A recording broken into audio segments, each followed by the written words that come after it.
And now a closer look at the man behind the revolt of Russian mercenaries. He eventually backed down, but it did look like he might march to Moscow.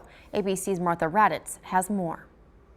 This morning, Yevgeny Prigozhin agreeing to live in exile after the mercenary military leader launched his mutinous but short-lived march towards Moscow. I think Prigozhin knew that if he continued on toward Moscow, that would lead to an incredibly horrific and bloody battle that he would not likely win. Prigozhin's actions, first labeled as treason by Vladimir Putin, are a stark reversal in the close relationship between Prigozhin and Putin that began unexpectedly decades before.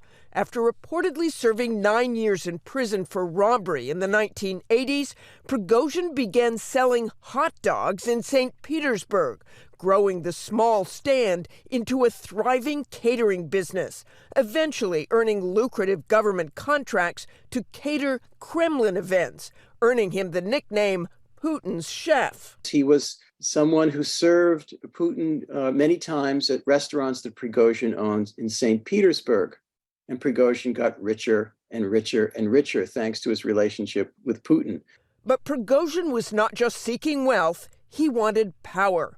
In 2014, financing the private mercenary force, the Wagner Group, which was deployed to war zones around the world.